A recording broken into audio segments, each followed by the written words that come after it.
नमस्कार, आप देख रहे हैं आवाज इंडिया, देश की भरोसेमंद आवाज। मैं हूं अजीत। खबरों का सिलसिला शुरू करने से पहले आइए सबसे पहले एक नजर डालते हैं आज की हेडलाइंस पर। ओमान में पीएम मोदी का प्रवासी भारतीयों को संबोधन, बोले भारत नई गति से आगे बढ़ रहा है।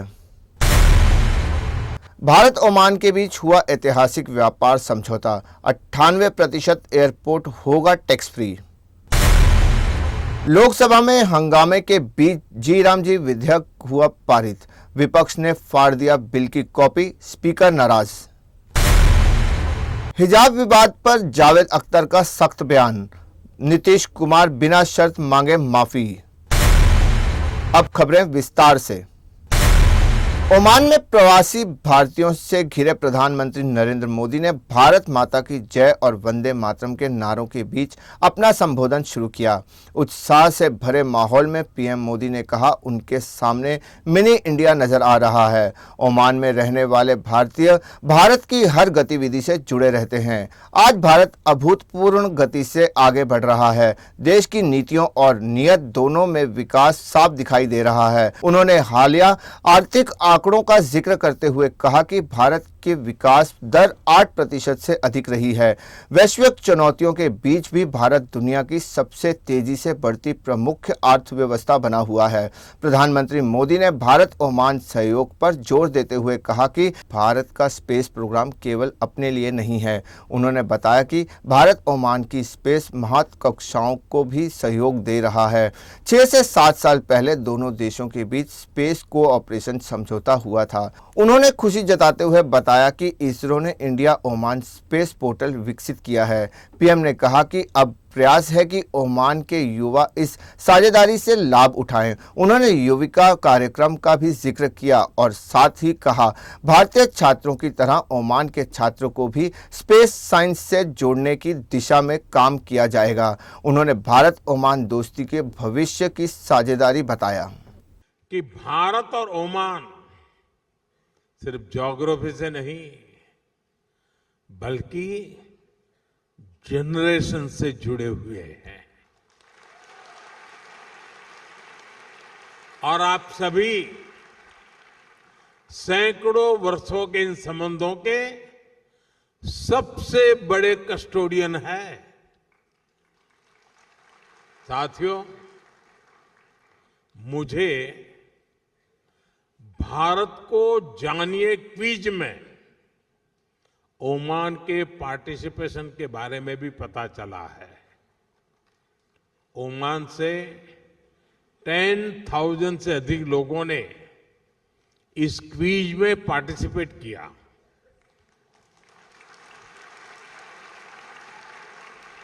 ओमान ग्लोबली 4th पोजीशन पर रहा है।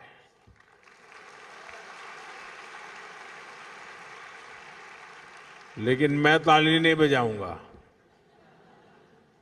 अरे ओमान तो नंबर 1 पे होना चाहिए।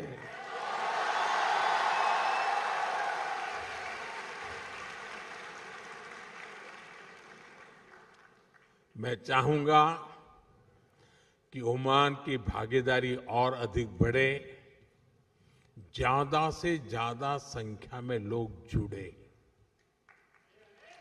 भारतीय बच्चे तो इसमें भाग जरूर लें। आप ओमान के अपने दोस्तों को भी इस क्विज का हिस्सा बनने के लिए मोटिवेट करें। करेंगे? दम नहीं है आपकी आवाज में। जरा हाथ ऊपर करके बताइए, करेंगे? हर एक के हाथ ऊपर नहीं हुए। साथियों, भारत और ओमान के बीच जो रिश्ता ट्रेड से शुरू हुआ था, आज उसको एजुकेशन सशक्त कर रही है। मुझे बताया गया है कि यहां के भारतीय स्कूलों में करीब 46,000 स्टूडेंट्स पढ़ाई कर रहे हैं। इसमें ओमान में रहने वाले अन्य समुदायों को भी हजारों बच्चे शामिल हैं। ओमान में भारतीय शिक्षा के 50 वर्ष पूरे हो रहे हैं। ये हम दोनों देशों के संबंधों का एक बहुत बड़ा पड़ाव है। भारत की गति हमारे इरादों में दिख रही है, हमारी परफॉर्मेंस में नजर आती है।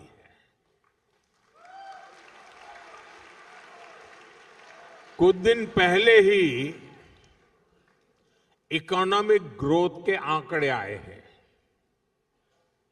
और आपको पता होगा भारत की ग्रोथ 8% से भी अधिक रही है।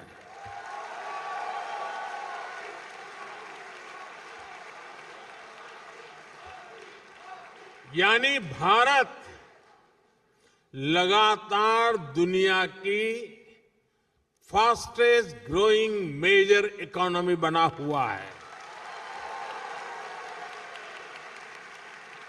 और ये तब हुआ है जब पूरी दुनिया चुनौतियों से घिरी हुई है। दुनिया की बड़ी बड़ी इकोनॉमीज कुछ ही % ग्रोथ अचीव करने के लिए तरस गई है, तरस। लेकिन भारत लगातार हाई ग्रोथ के पथ पे चल रहा है।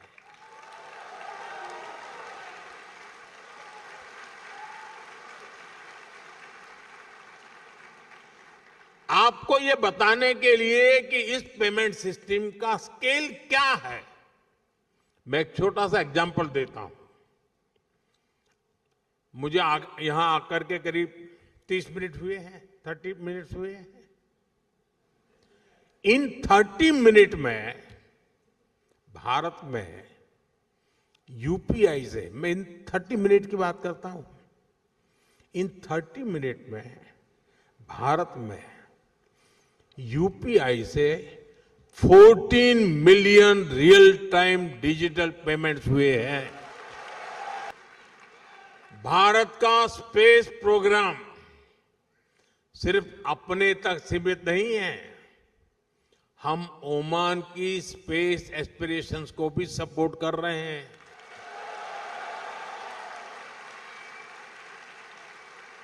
छह सात साल पहले हमने स्पेस कोऑपरेशन को लेकर समझौता किया था। मुझे बताते हुए खुशी है कि इसरो ने इंडिया ओमान स्पेस पोर्टल विकसित किया है। अब हमारा प्रयास है कि ओमान के युवाओं को भी इस स्पेस पार्टनरशिप का लाभ मिले। मैं यहां बैठे स्टूडेंट्स को एक और जानकारी दूंगा। इसरो युविका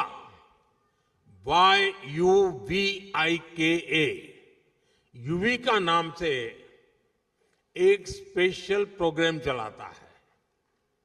इसमें भारत के हजारों स्टूडेंट्स स्पेस साइंस से जुड़े हैं। अब हमारा प्रयास है इस प्रोग्राम में ओमानी स्टूडेंट्स को भी मौका मिले।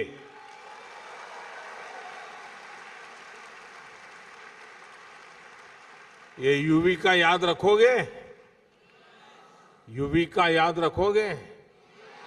तो फिर जुड़ जाओ। मैं चाहूंगा कि ओमान के कुछ स्टूडेंट्स बेंगलुरु में इसरो के सेंटर में आए, वहां कुछ समय गुजारें। ये ओमान के युवाओं की स्पेस एस्पिरेशंस को नई बुलंदी देने की बेहतरीन शुरुआत हो सकती है।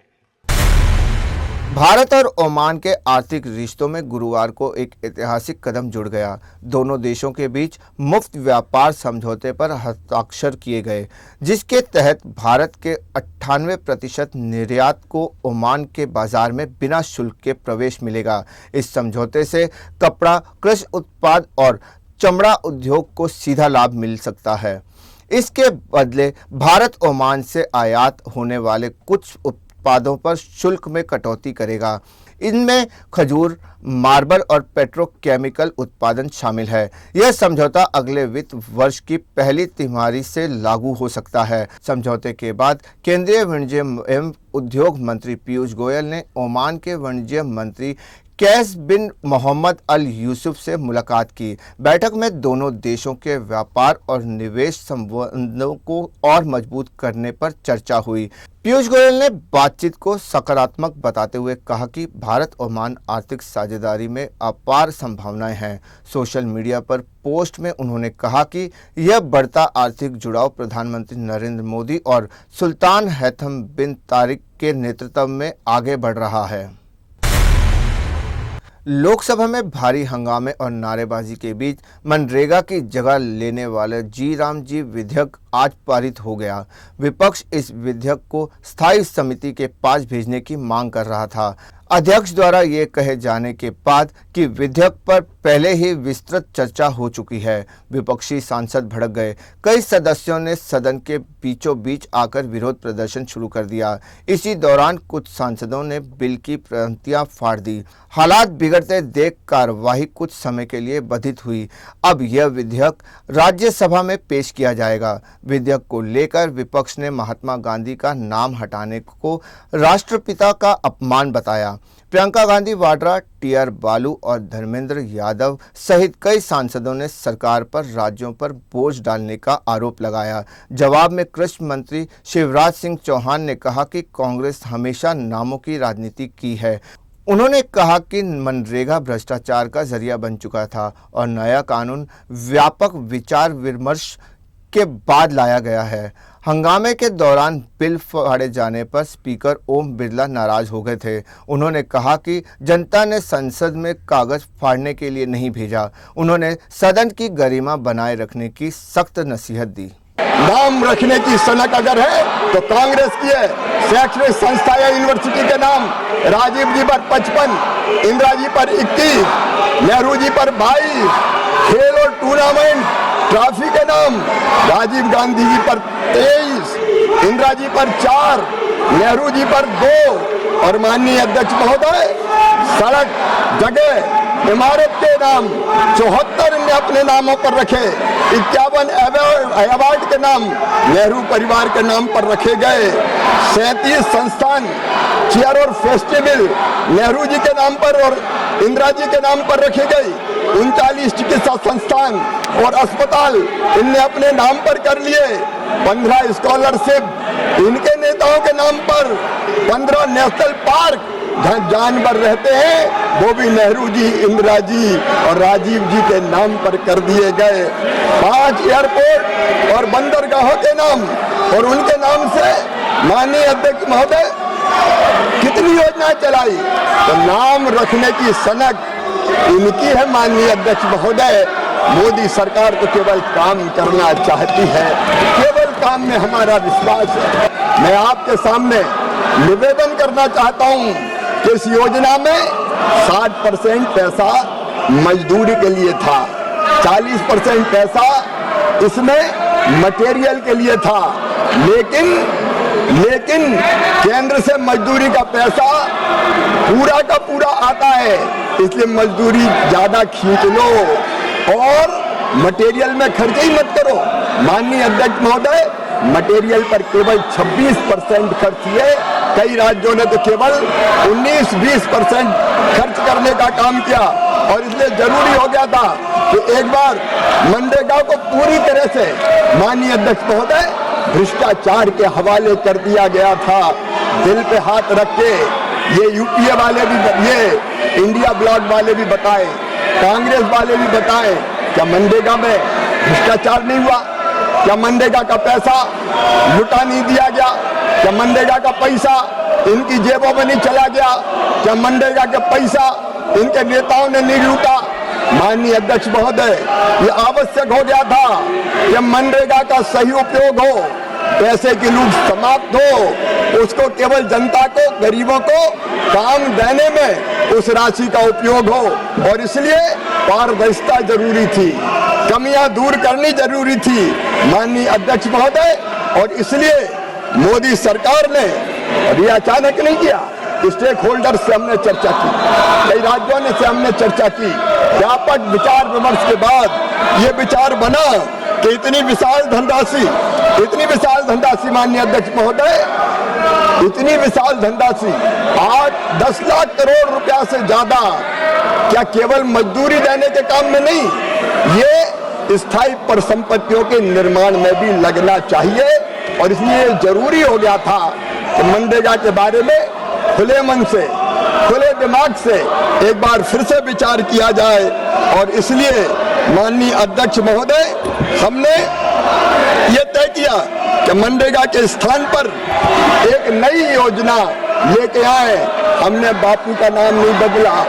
माननीय अध्यक्ष महोदय, मैं निवेदन करना चाहता हूं, हमने इतनी विशाल धनराशि से एक तरफ रोजगार के काम बेहतर हो और रोजगार मिले, ज्यादा रोजगार मिले, इसका प्रावधान करने का काम किया। वहीं दूसरी तरफ इस विशाल धनराशि का उपयोग संपूर्ण विकसित गांव बनाने में किया जाए। संपूर्ण विकसित गांव, ये मोदी सरकार का लक्ष्य रहा। माननीय अध्यक्ष महोदय, प्रस्तावित मनरेगा की योजना में ये नाम की बात करते हैं। मैं आज दावे के साथ कहना चाहता हूं और इस पवित्र सदन के माध्यम से देश की जनता को भी, माननीय अध्यक्ष महोदय, मैं कहना चाहता हूं, इस बिल के नाम में ही इस योजना का काम लिखा हुआ है। माननीय अध्यक्ष महोदय, हमने इस योजना में रोजगार की हम गारंटी दे रहे हैं, आजीविका को समृद्ध करने का काम कर रहे हैं, जिसका उद्देश्य विकसित भारत होगा। प्रधानमंत्री नरेंद्र मोदी जी के नेतृत्व में, माननीय अध्यक्ष महोदय, प्रधानमंत्री नरेंद्र मोदी जी के नेतृत्व में एक वैभवशाली भारत, एक गौरवशाली भारत, एक संपन्न भारत, एक समृद्ध भारत, एक शक्तिशाली भारत का निर्माण हो रहा है। और विकसित भारत के लिए विकसित गांव, ये हमारी इस योजना का उद्देश्य है। और इसलिए माननीय अध्यक्ष महोदय, हमने एक आदर्श गांव की कल्पना की, आदर्श गांव की। आज मैं सदन के सामने केवल योजना नहीं रख रहा हूं, एक सपना, एक संकल्प जो इस योजना के माध्यम से हम पूरा करना चाहते हैं, वो संकल्प, सपना और संकल्प है। सदस्य, आपको देश की जनता ने कागज फेंकने के लिए नहीं भेजा है, आपको चर्चा करने के लिए भेजा है। और मैंने कल सभी मान्य सदस्यों को पर्याप्त अवसर, पर्याप्त समय चर्चा के लिए दिया है। ये संसदीय परंपराओं के अनुरूप भी नहीं है और भारत के लोकतंत्र के अनुरूप भी नहीं है। माननीय मंत्री, अमेरिका के राष्ट्रपति डोनाल्ड ट्रंप ने एक बार फिर अपने बयानों से सुर्खियां बटोरी हैं। उन्होंने हाल ही में देश को संबोधित करते हुए दावा किया कि सिर्फ 10 महीनों में उन्होंने 8 युद्धों को समाप्त कराया और इसके पीछे उनकी सबसे बड़ी ताकत टैरिफ नीति रही। ट्रंप ने कहा, टैरिफ अमेरिका की आर्थिक शक्ति को दिखाने के साथ साथ वैश्विक दबाव बनाने में भी कारगर साबित हुई।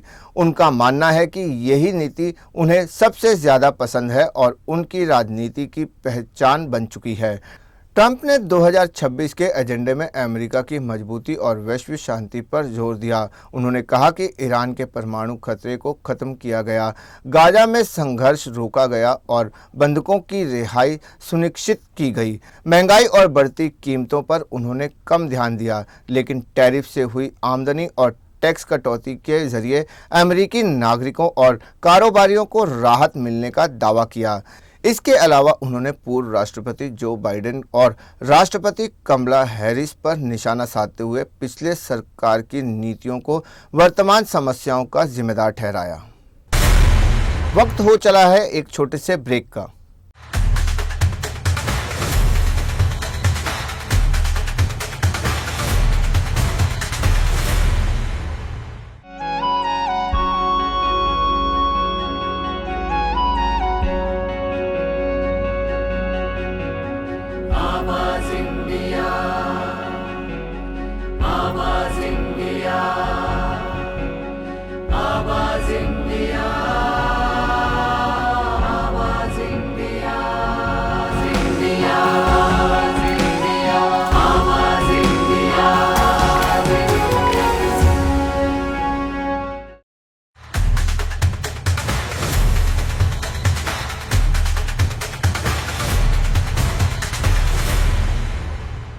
ब्रेक के बाद आप सभी का स्वागत है।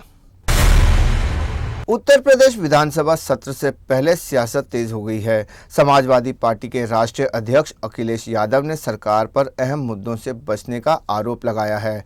सपा मुख्यालय में मीडिया से बात करते हुए उन्होंने कहा कि सरकार वंदे मातरम पर चर्चा कराकर असली समस्याओं से ध्यान भटकाना चाहती है। अखिलेश ने कहा कि वंदे मातरम पर चर्चा लोकसभा में पहले ही हो चुकी है। उन्होंने आरोप लगाया कि भाजपा की विचारधारा से जुड़े लोगों ने कभी वंदे मातरम नहीं गाया। अब जनता के सवालों से बचने के लिए उसी मुद्दे को आगे बढ़ाया जा रहा है। उन्होंने कहा कि सरकार को महंगाई, बेरोजगारी और प्रदूषण पर जवाब देना चाहिए। अखिलेश यादव ने लखनऊ में भारत दक्षिण अफ्रीका के मैच रद्द होने का जिक्र करते हुए सरकार के दावों पर सवाल उठाए। उन्होंने कहा कि प्रदूषण की वजह से मैच रद्द हुआ, लेकिन सरकार एक्वाई ठीक होने का दावा कर रही है। उन्होंने आरोप लगाया कि स्वतंत्र एजेंसियों के आंकड़ों को नकारा जा रहा है ताकि प्रदूषण पर चर्चा ना हो। अखिलेश ने भाजपा पर सबसे ज्यादा पेड़ काटवाने और जंगल खत्म करने का आरोप लगाया। बिहार के मुख्यमंत्री नीतीश कुमार से जुड़े हिजाब विवाद ने अब सियासी तूल पकड़ लिया है। कथित तौर पर एक मुस्लिम महिला का हिजाब हटाने के मामले में केंद्रीय मंत्री गिरिराज सिंह खुलकर नीतीश कुमार के समर्थन में दिखे। मीडिया से बातचीत में गिरिराज सिंह ने तीखे अंदाज में कहा, इसमें गलत क्या है, भारत कोई इस्लामिक स्टेट नहीं है। उन्होंने तर्क दिया कि नियुक्ति पत्र लेने आई महिला को चेहरा दिखाने में कोई आपत्ति नहीं होनी चाहिए थी। वोट डालते समय भी पहचान के लिए चेहरा दिखाना पड़ता है। गिरिराज सिंह ने दावा किया कि नीतीश कुमार ने एक अभिभावक की तरह ऐसा किया। उन्होंने कहा कि मुख्यमंत्री ने जो किया वह सही था। जब पत्रकारों ने कहा कि उस लड़की ने नौकरी ठुकराने की बात उठाई तो इस पर भी गिरिराज सिंह ने विवादित बयान दिया। उन्होंने कहा वो नौकरी ठुकराए या जहन्नुम में जाए। गिरिराज सिंह के बयान के बाद यह मुद्दा और ज्यादा गर्मा गया। विपक्ष जहां लगातार हमलावर है, वहीं सत्ता पक्ष से खुला समर्थन सामने आ गया है। यह मामला अब केवल एक घटना नहीं बल्कि राजनीतिक बहस का केंद्र बन सकता है। देखिए, नीतीश कुमार जी ने कोई गलत काम नहीं किया है। अगर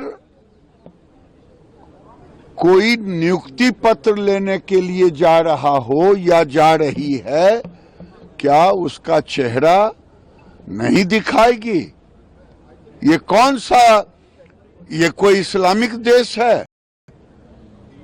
नीतीश कुमार जी ने एक गार्जियन की हैसियत से, आप पासपोर्ट लेने जाती हो तो दिखाती हो कि नहीं?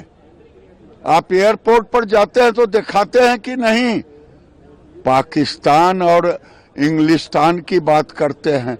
ये भारत है, भारत में कानून का राज चलेगा। नीतीश कुमार ने सही किया। बिहार के मुख्यमंत्री नीतीश कुमार से जुड़ा हिजाब विवाद लगातार गहराता जा रहा है।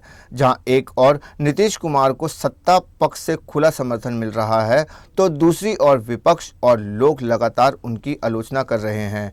अब इसी मुद्दे पर मशहूर गीतकार और लेखक जावेद अख्तर ने खुलकर नाराजगी जाहिर की है। सोशल मीडिया पर पोस्ट साझा करते हुए उन्होंने नीतीश कुमार से बिना शर्त माफी की मांग की। जावेद अख्तर ने साफ कहा कि वह पर्दा प्रथा के खिलाफ हैं, लेकिन इसका मतलब ये नहीं कि किसी महिला के साथ सार्वजनिक मंच पर ऐसा व्यवहार सही ठहराया जाए। उन्होंने इस घटना की कड़े शब्दों में निंदा की। जावेद अख्तर से पहले भी कई सेलिब्रिटी इस मामले पर अपनी प्रतिक्रिया दे चुके हैं। अभिनेत्री जायरा वसीम ने भी सोशल मीडिया पर गुस्सा जाहिर करते हुए कहा था कि किसी महिला की गरिमा से खिलवाड़ नहीं होना चाहिए। उन्होंने लिखा कि एक मुस्लिम महिला का हिजाब इस तरह हटाते देखना बेहद अपमानजनक है। जायरा ने कहा कि सत्ता किसी को सीमाएं तोड़ने का अधिकार नहीं देती। सना खान और राखी सावंत भी इस विवाद पर प्रतिक्रिया दे चुकी हैं। लगातार बढ़ते बयानों के बीच हिजाब विवाद अब सामाजिक और संस्कृति बहस का रूप ले चुका है। फिलहाल आवाज समाचार में बस इतना ही। आप देखते रहिए आवाज इंडिया।